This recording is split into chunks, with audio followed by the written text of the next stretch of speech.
That's so stupid. And yet so true. So true. My friend Dennis, how is your week going? You are Rodríguez. Yeah. Tell me about how your wife left you without the children. She packed up and she took up the children, and she was like, "I'm out of here." She traveled south. She went for her annual physical 10-mile-a-day walk on the ocean shores of Wilmington. I remember this. Yes, Beach, North Carolina. It hoped to be annual, but postponed for years because of COVID. She's there now, and I have many projects to talk about in excruciating detail. But I am, in fact, on Rodríguez. I have plans this evening to go see a band called Blueback, which I have no idea, but it's at a event in Kalamazoo called Beats on Bates. Bates is an alleyway behind restaurants and a couple of bars, and they've got. You're going to go see Blueback on Beats on Bates. Beats on Bates. So I'm going there after we record, and the week is good. Projects are going well. It's nice to be like make coffee, eat breakfast, wash my dish, put it away. Right. You're referring to the bachelor life of only having to care for yourself. Yes, that's right. That is bliss. It's amazing to me how quickly you caught on to that. You are I understand that. Insightful. I mean, you are sharp as a tack, and I don't mean attack. I do attack.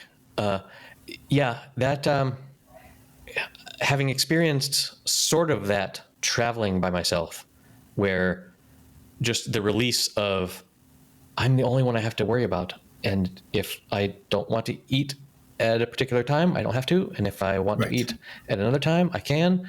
And just the liberation of self-care that provides is amazing.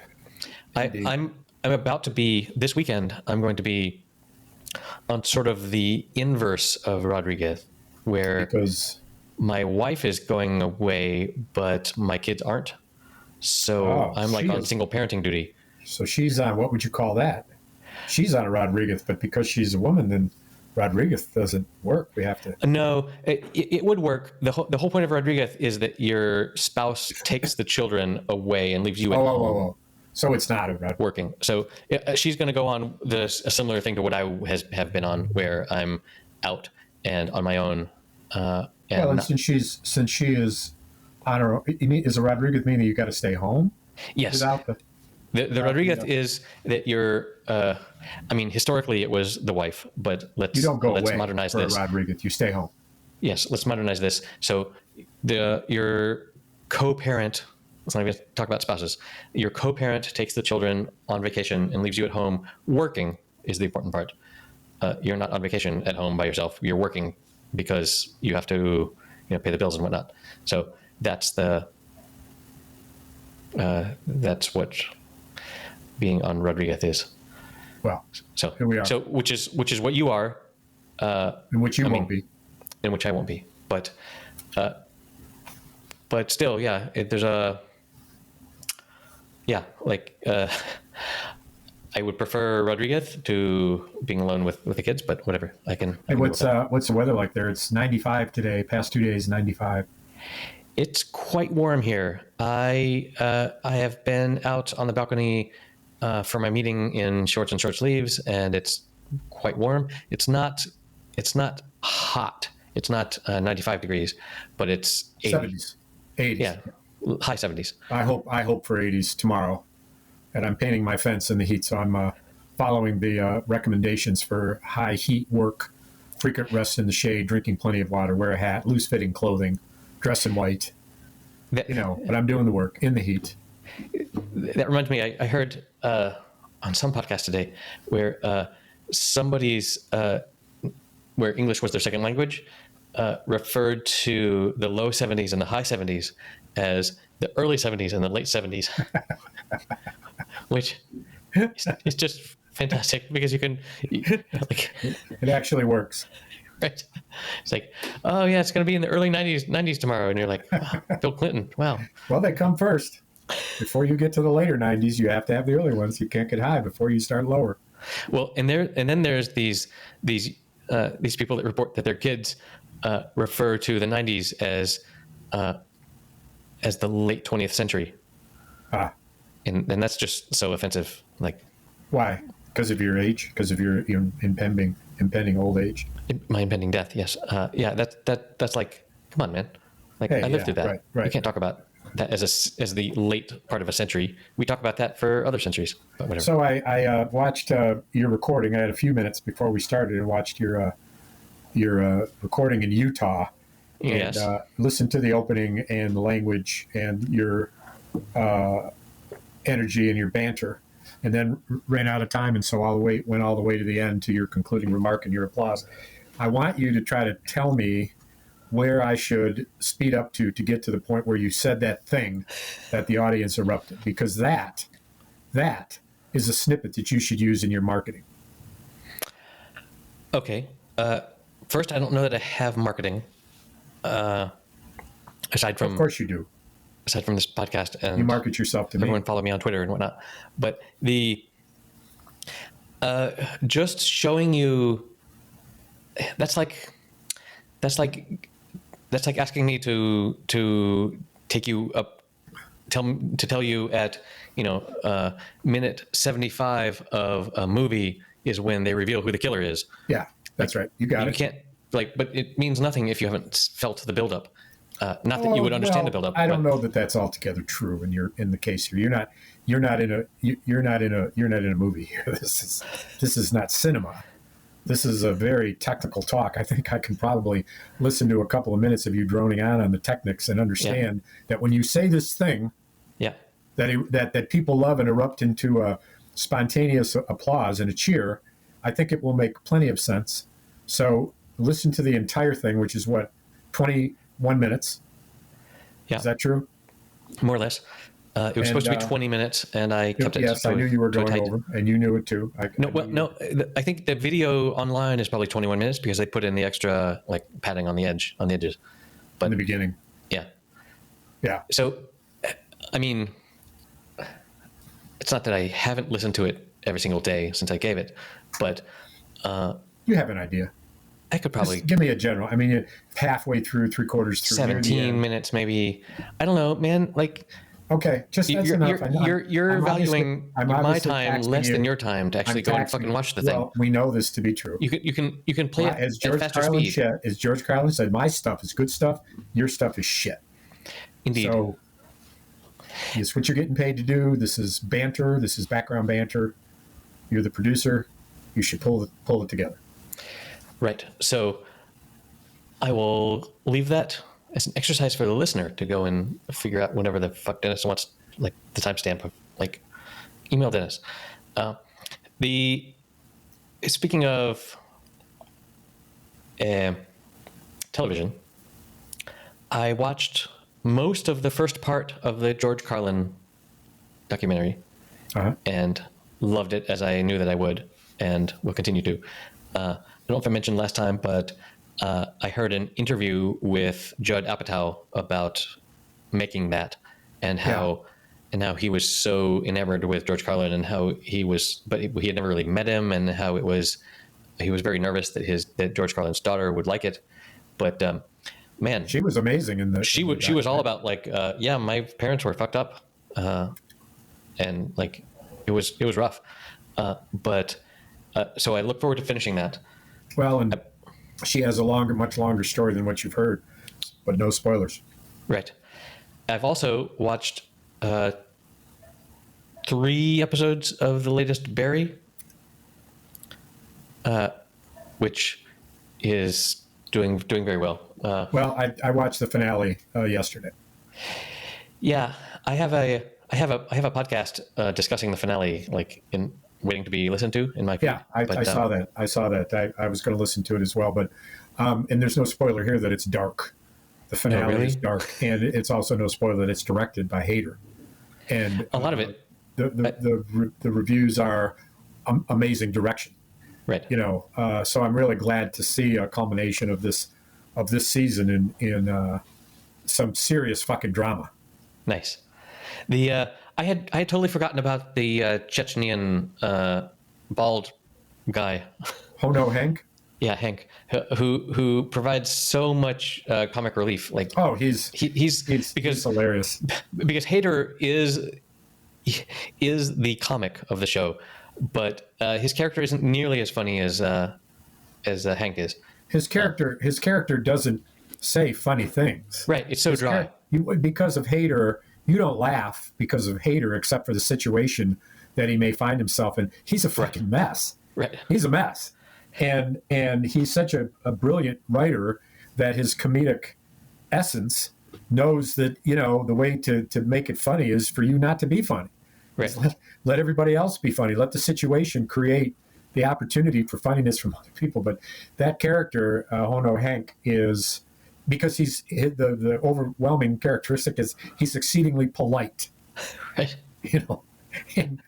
And he's offering people subs as they walk through the place, the drug den where they're making all of the cocaine. And we got subs, we got coke. He plays it straight. I've read an interview of him and his tryout and how it's working and the way that it all goes with that. It's quite remarkable. It's wonderful to see, sort of like in a Tom Hank type way, the blossoming of Bill Hader, from a hilarious stand-up comic, Right. to just all sorts of acting and directing and writing and it's great.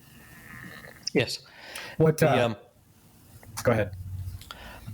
No, that has been great. I also, as I mentioned to you today, I heard about and watched the first episode of this new Showtime show called "I Love That for You." Yes. Which, pretty funny trailer. Yeah, the first episode contains a lot of the content of the trailer, of course, but I love the concept of, like, anytime you can take a genre and like go really deep into what it must be like to, like, because people think very little of the daytime shopping network television stuff. People, like, that's for most of us, we think that's like pretty kind of a sad sort of entertainment, but there are people that are really fucking into that, and I love that someone that grew up appreciating that sort of went into that genre to, like, let's explore what can be funny here. It's unusual but not unprecedented. Jennifer Lawrence did a movie where she played basically the queen of selling sales television. I can't remember the name of it, of course, but with your remarkable skills, you will grab it.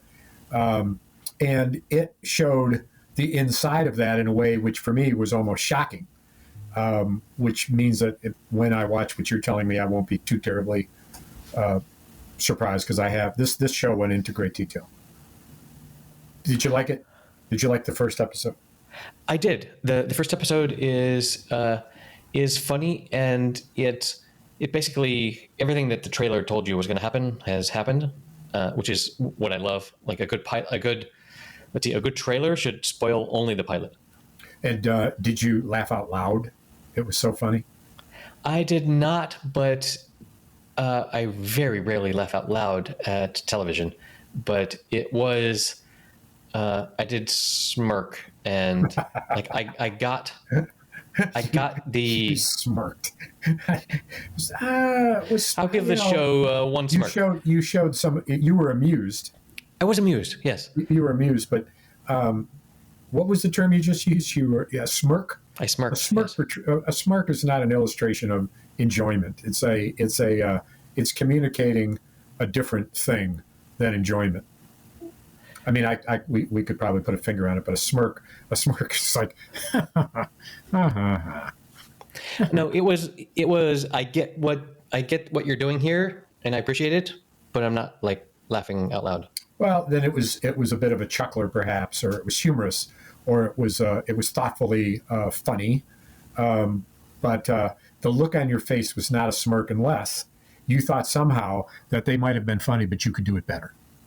That would be why you were smirking. This is pretty good. I could do it better. No. If you knew what I knew, Smirk. No. At no point did I feel superior to their No, writers. that's why smirk isn't right.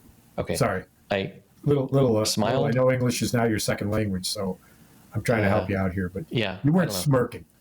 You were smiling. Smiling. That's the word. That's such a rare word.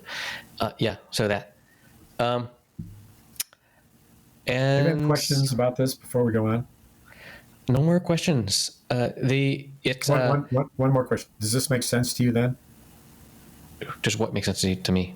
What I just told you about smirking and why you shouldn't use it in this to describe this moment that it's smiling. Fine. Do you have any questions before we move on? No, let's move on. Okay. Thank you for your lesson, Professor Okay. Smirk. Okay. Fuck. That's fine. You'll thank me later. Wipe Yes. that smirk off your face. Indeed. Because you can't spell smirk without irk. Am I right? There you go. That's what a smirk intends, isn't it? Isn't Indeed. Like it's like a smile, but I'm irked. It's a smile intended to irk. Intended to irk. Indeed. When someone sees a smirk, they feel the irk. Yeah, man. Yeah, baby. This is great. This podcast should be mandatory for English classes all over the world. Let's go on for another 25 minutes about this particular topic. Why not? It's just you and me talking, and maybe one poor fool listening. Who cares what we ramble on about? Tell me about your. I have shit happening in my life, but and holy shit, like I did stuff last weekend that I can talk about, but well, I want to hear those things. I will tell you that it's just been a nice few days, and I'm out. The fence that I built. It's episode I want to guess 103 talked about the building of the fence. Well, now, as I mentioned, then here it is a year later, and the wood is completely dried out, like kilned, and now I'm applying sealer, which is a type of one might call it paint, but it's not paint. It's actually a stain, and I am using the colors of the house on the fence in creative ways, I think, which will be, I hope, enjoyable and provocative. That would be brown, which is called, it's not called brown, it's called shingle tan. shingle tan. Burgundy. Provoked me. Wonderful. And a sweet Viacom yellow. Viacom? And then a pewter gray. Okay. Pewter gray. Pewter gray. And you held pewter in your hands and pewter gray. Looked at it and felt the heft of it and said, interesting shade of gray. I wonder what they call it. Well, here you go. Pewter Lesson gray. number 2. Okay. Lesson number 1 being smirking and all that. If you recall, this is okay. Lesson number 2. Excellent. What's the tool of the day, you might ask? I wouldn't really. Fine. You there with your tool in your hand. So to speak. Oh, that was funny. You're funny. What's your You're tool? funny. What's your tool, boy? The tool of the tool. day, thank you for coming around to it again, is the ladder. In this case, 2 ladders, one on either side of the fence. Not the former. The thing about a fence is that it's got 2 sides. And so you might look at a fence and say, I wonder how long it will take to paint that fence. And you think, That's blah, like blah, blah, blah, blah. that's And like you say, arguments, wait a minute. man. Like You got to do that arguments. both sides. You got to double that. You gotta look at both sides, man. You got to look at both sides.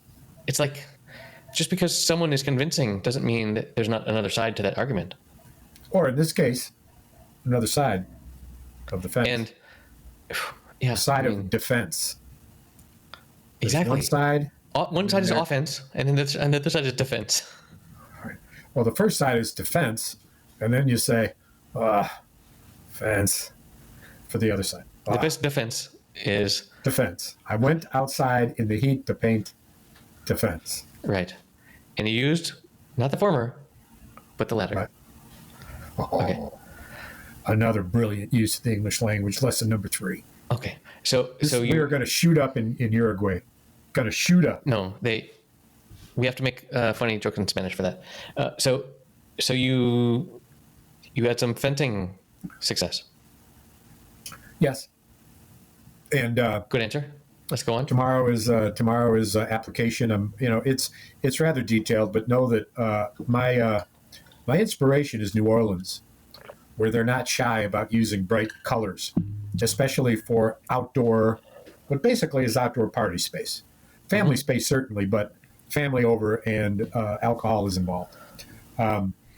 So I'm actually painting the fence colorfully, and I'm taking the big concrete slab, as you've heard before, and I've determined a way to create the illusion that that's not a slab.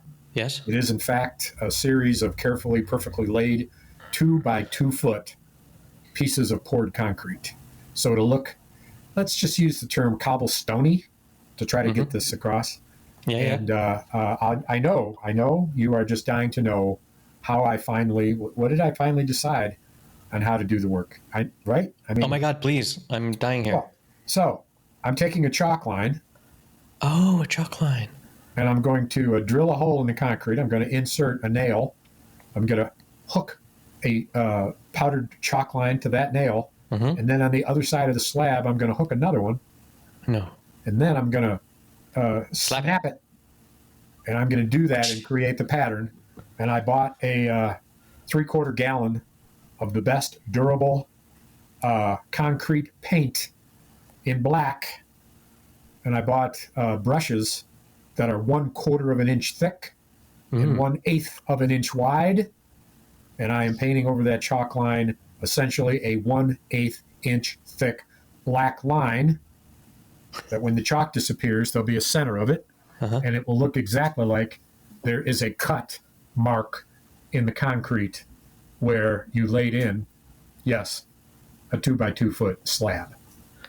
Much more attractive than just a big stretch of fucking old concrete. Am I right?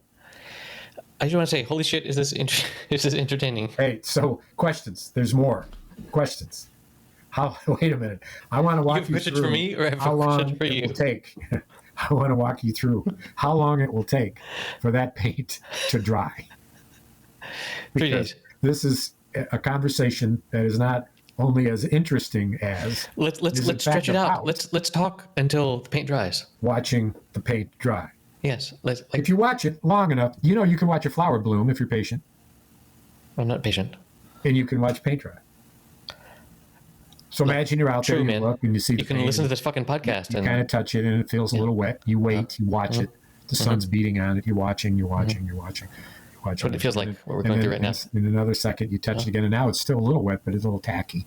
Right. You watch it. We're getting a little tacky right now, yes. And then you touch it, and there's a skin on it. And you actually don't get paint on your finger. And you watch it, and you watch it. Tell me more about that. And then the skin becomes thicker, and it kind of pushes down and bulges. Yeah. You watch it. Oh, yeah. And then you just watching. And finally, you push your finger on it, and it doesn't move. Except when you press hard, it still feels a little soft. So right. You watch. Yeah. Some Been more. there. Yep. You watch. Minutes go by. You're happy. Hours. Because, no. It's 4 hours. Yeah, it's 4 hours. Just saying. And it'll take me only half as long to describe it. So you'll have enough. Hey, you'll have enough content to do 3 recordings when I'm done. Okay. It's this paint drawing story. Everyone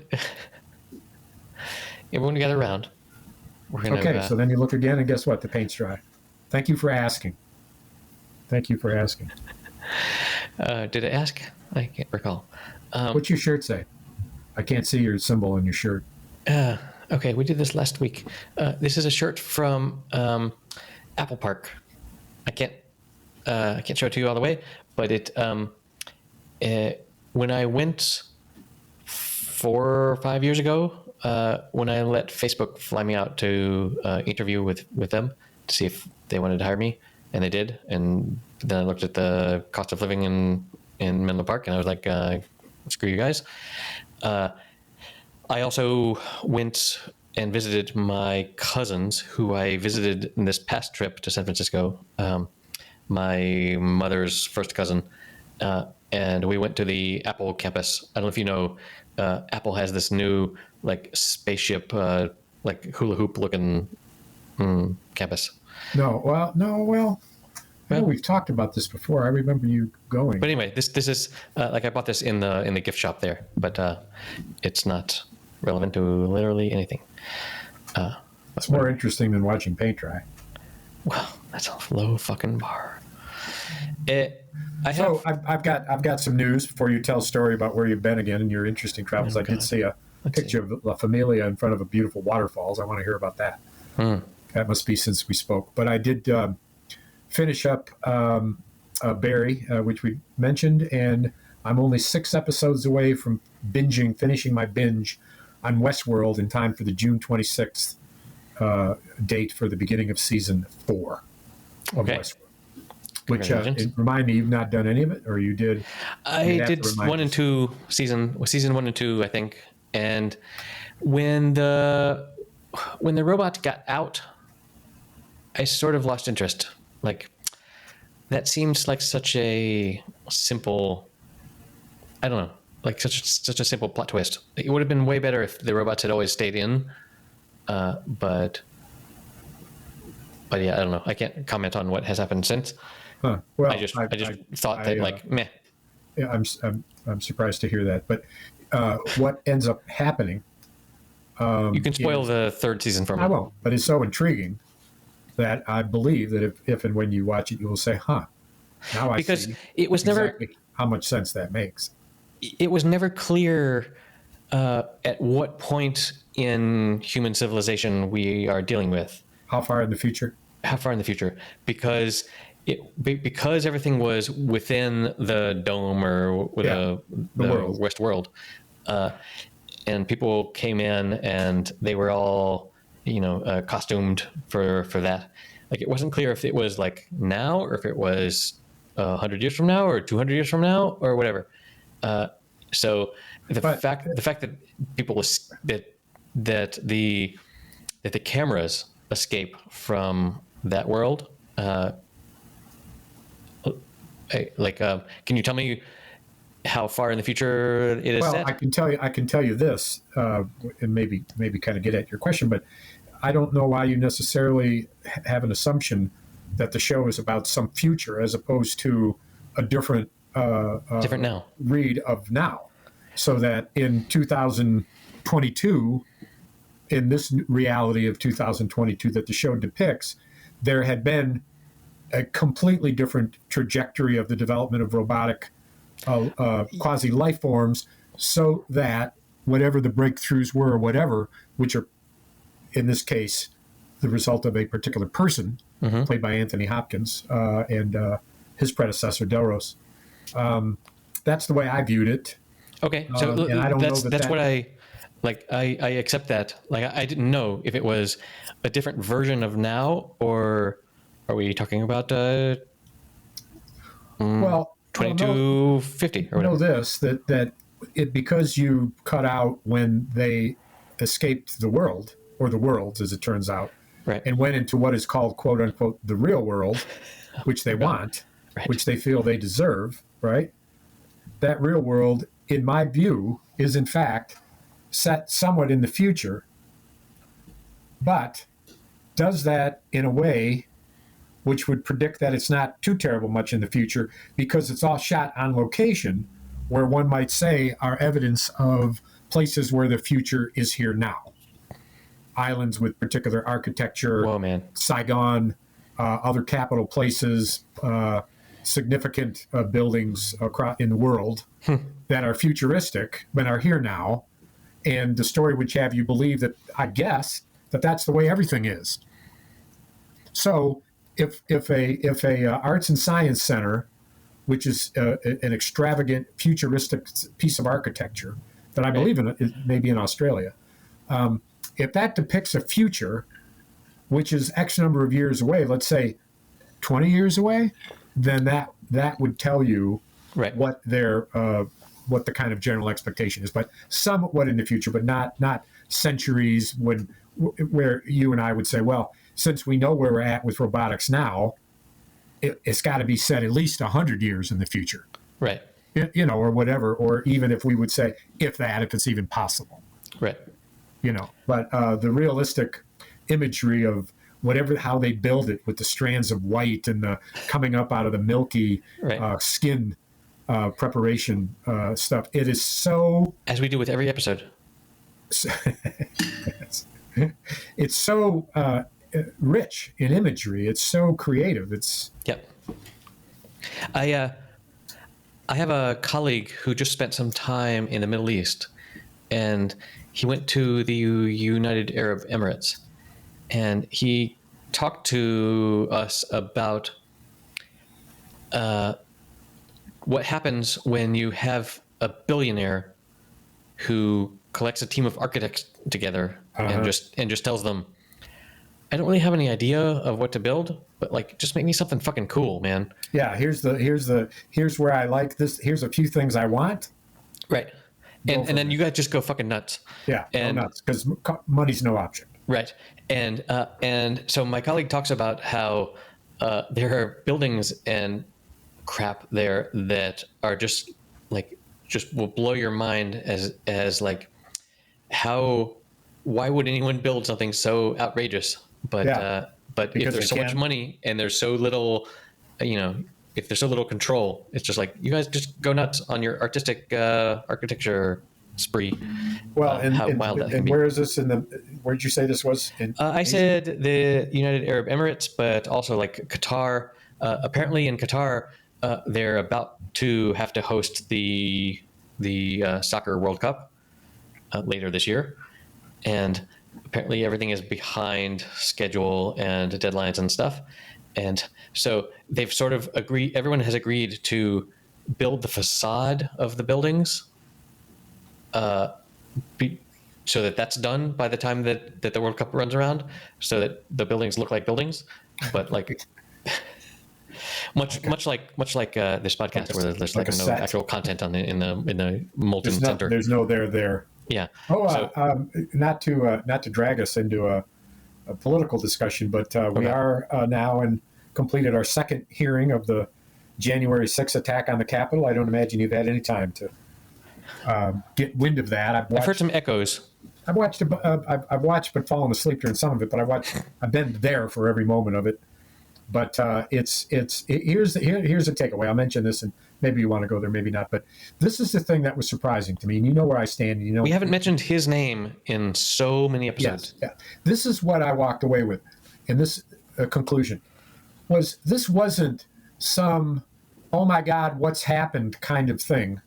This was a plot and a plan, carefully orchestrated and fully manned and armed from beginning to end, with the Proud Boys in their quasi uniforms and their gear, moving toward the Capitol long before Trump was done with his speech, going in position for what they had determined in their planning to be the starting point for storming the Capitol. And it was so orchestrated, so fully orchestrated, with a bunch of bamboozling people, dumb fuck, drunken Giuliani and stupid fuck narcissist Trump, and a bunch of other people. Every single person who's testified has been a Trump Republican. Mm-hmm. There aren't Democrats saying how crazy the president was and what he did and how he planned it. They are all Republicans. And it is clear, as Liz Cheney said, this was a conspiracy and a plan, and the way it turned out was not only not a surprise, it was exactly what they had planned and hoped for, except it fell short of hanging Mike Pence, which was part of what realistically possibly could have occurred. That was an eye-opening result. Two paths here. I want to explore the world in which we watched the hanging of the vice president. Vice President of the United States. Covered live and with all different angles from social media and whatnot. Like that. What we were in minutes of that, Eric. Yeah. But what sort of a fucking like we see sometimes there's footage from parliaments and whatnot in some strange country where like fistfights break out in the parliament, and like it becomes news for international news for that day, and people are like, oh, look at these people in Venezuela, punching each other, but the idea of hanging. Yes, hanging him. What? Okay, so there are so many like the number of steps to get from let's storm the Capitol and hang Pence to actually hanging him. Pence was like 2 hallways away. They had to run in the other direction. The people, the Proud Boys who were searching for Pence, right, not only had on full military gear, which included those plastic bands that you use to tie people's wrists hanging off their belt, right, because they intended to do their best at finding, the biggest mission was abduction. Just abduction. Right. They wanted to abduct Nancy Pelosi. She was in an office nearby. Her staff was in an office nearby. They intended, when it was suggested, oh my God, Mr. President, they're chanting, hang Mike Pence. Trump put out a tweet and called these persons in arms and suggested to them that Pence was disloyal and not doing his duty. And when his staff reported to him this event and said, now they're chanting, hang Mike Pence, this was after a man with a bullhorn read Trump's tweet out loud that they started chanting, hang Mike Pence. And Donald Trump said, maybe they have the right idea. And that's been corroborated by more than one witness. So what a fucking world that would look like. What a world that is. What a world it does look like. Well, it didn't happen, though. It didn't happen, but the world looks like, this is what it looks like. It looks like it could have happened. And to me, it looks like it still could happen, because now what they're doing is they're planning to say the next election is a ripoff too. But this time, the right wing of the Republican Party is working double time and spending millions and millions of dollars to seat people in state election boards, right, who are Trumpian, who will agree to send in the alternative ballots. So, like, I heard some analysis recently about how, like, Biden, he's so goddamn old, and he looks so old. Like, whenever he does anything, like, the first thing people think is, wow, that guy's old. The way he moves, the way he walks. Like, and should we all get to be that age where the way we move and the way we walk, people think, oh my God, you're so fucking old. And he wants to run again? But, like, the analysis thinking people online that I saw was, if Trump runs again, Biden has to he has to run. But if Trump says, yeah, fuck all this shit, you guys stole the election from me, meh, I'm going to go off and run my truth.com or whatever place, then Biden might step aside and be like, okay, let's let some other person come here. But like, but if Trump steps aside, then it's like the Santos motherfuckers are going to like fly in to fill that void. I don't know. I've read a similar analysis from the other angle, which is that Trump will run again if he's assured that Biden will run again, because he wants to erase his loss to Biden. That is the main motivator. If Biden doesn't run, Trump won't run. That's the other thing, and not interesting. So it's like a who catch-22. It's a game of chicken. Yes, that's right. U.S. And who's gonna run if not Biden? Who's gonna run? Kamala Harris? No, ain't gonna work. I mean, it's going to be a free for all, and Kamala's Jimmy not Carter? going to be. Let's recruit Jimmy Carter. He's about the same age as Biden.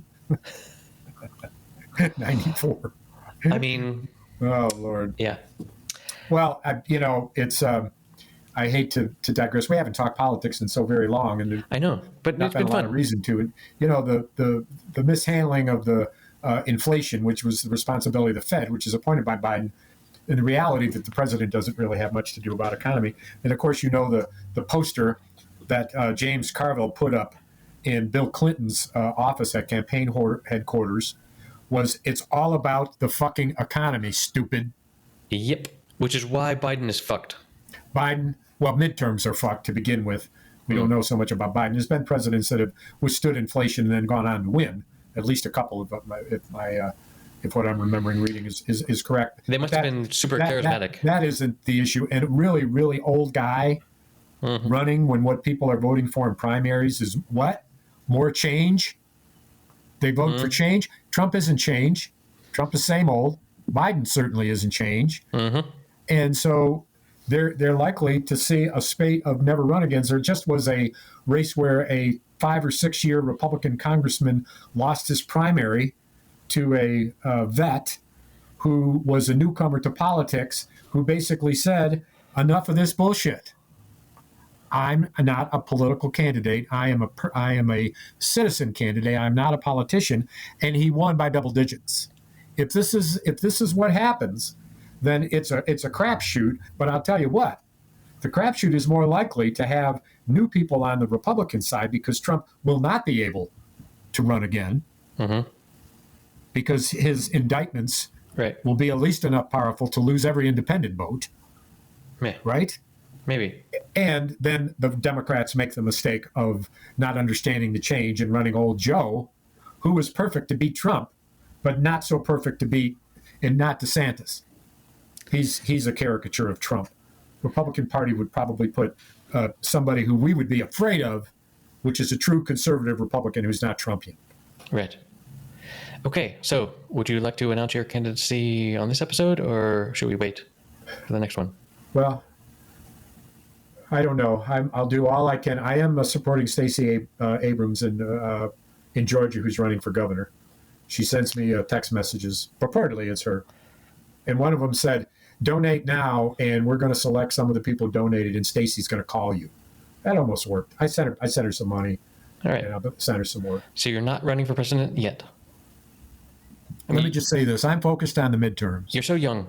I'm focused on the midterms. We got to make sure that Democrats win. That's the first thing. Let's not get ahead of ourselves and talk about the presidential race. How's that? Have you ever heard that before? I think the people that win are forward-looking. They're not the last minute.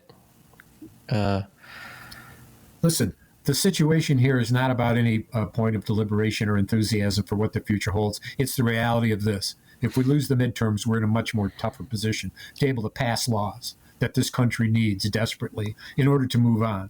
It's simply premature. First things first. Okay, Dad. Jeez. Christ. That's what they're saying. Are you going to support Joe Biden? I'm concerned about the midterms. Are you going to run for president? I'm concerned about the midterms. That's what everybody says. Indeed. Hey, a little technical question here. Oh, no. As I am talking, say something. Hello. Neither of the lines. Just relax. That's a normal. That's part of life, man. It's normal, man. It's jumping up and down because it's showing the sound, right? Man, I hear you, man. And so, I suppose you're being recorded, and so whatever. Oh, did you? Oh, I didn't think we were recording. I thought we were still in the joke stage. Yeah, it's been hilarious. Hey. Let's do a recap of a couple of things that we've talked about. One, though, I want to kind of end with this is I want to go back to the paint drying thing. Oh my! Well, I have so much to tell you about this past weekend and my future. Well, tell me a story. We have time for a good story. This past weekend, on Saturday, we went out with some friends of my wife's from work, and we went to castles and stuff, and that's where we went to go see a waterfall that you saw and stuff. It was really amazing. Where was it? An hour away from here. I can't tell you exactly where. It was really interesting, to climb up into these old castles. And when we were at the top of the old castle, there was this wedding going on in the town below. And this town has been nominated for one of the prettiest towns in all of Spain because it has this beautiful castle thing above it, and it's super old cobblestone stuff. But that was really lovely. And then on Sunday, we spent all day. So because when we leave our house at the end of next week, we're going to leave the keys with people that are going to come and break down a bunch of walls and shit and move a bunch of crap. So where, in your apartment? In our primary domicile. What's that about? I mean, this is a thing that we've been planning for months. We're gonna move one wall so that what is currently just this like hollow space turns into a closet, and on the other side of the wall, it's gonna be another closet. Oh yeah, we talked about that. Yes. And then we're gonna do all the painting and the floors and the electrician stuff, and we're gonna buy a bunch of furniture that's all gonna match. Like we hired this designer guy that is telling us, yeah, you got to spend $20,000 on all of this stuff, and we're gonna have all this matching furniture and all blah blah blah blah blah, and we're gonna spend a whole bunch of fucking money, and that's what it's for, bro. Exactly. Like that's what I keep telling my wife. My wife is like, I don't know, we could like keep living in squalor and like have all this money in the bank account. Living without sufficient closet space isn't exactly the definition of squalor. But anyway, tell her that. Where are you going? That's where you started. I didn't mean to. So this is going to happen. Like when we are in the States, we're going to go for my kids and I are going to go for 4 weeks. My wife's going to go for 2, and when she gets back, she's going to live in this other side apartment where I'm recording now. And is she coming to the U.S. for 2 weeks, you say? Yeah. Wow. Yeah. And so that's going to happen. But like while we're away, the mice will play. No. Well, the cat's away, the mice will. Yeah. They're going to be breaking shit and stuff. So anyway, So we have this job of trying to remove all of our shit from our apartment before that happens. And moving into your office? Some of that, and some we have like a garage, so we're moving. Like there's a bunch of furniture that we don't want anymore, but like other people in my wife's family wants, and so we're like packing that up. It's like IKEA stuff, so you can like break it down into flat pack stuff. So I spent a Sunday packing all this stuff up and like lifting it, and like more physical labor than I've done in years, just moving shit around, and so there's that, and then. This weekend, as I described, I'm going to be alone, but like I also have to probably move a bunch of stuff around to the garage and stuff. You're busy. So, yeah. So anyway, there's a whole bunch of like stuff that's changing, and we'll see. Next week, when we talk next, I'm going to be in the deep middle of that, and then the following week I'm going to be in the States, and hopefully all that stuff will be like taken care of. So we should think about. If you've got the time to finish up Barry, so we can go into a deep dive on that. I'm eager. I want to. Can I? We'll see. We'll see. Well, we can be spontaneous about it. I can just lock the kids up in a room and be like, "Daddy's going to do a Barry. Daddy's going to bury Barry," and just be like, "Whoa." Yeah, right, man. Like what? Whoa. Well, it's fascinating that you're my idea of. So what did you do this weekend? Oh, I went to the local pub and listened to a little music. Mm-hmm. Oh, well, what did you do this week? Oh, I visited castles and went and stood. Castles and waterfalls, and then I moved a whole bunch of shit. Yeah, that's not the highlight. Moving the shit. No, it wasn't. The castles and waterfalls were. What a cool place to live. I know, right?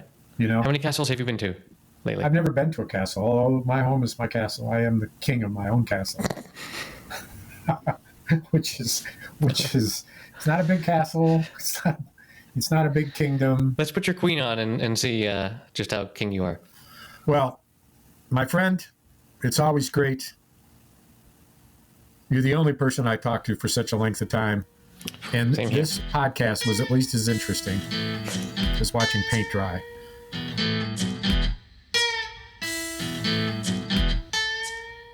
Okay, that's it for episode number 154. You can find the show notes to all the stuff we talked about with links and stuff at happyhour.fm/154.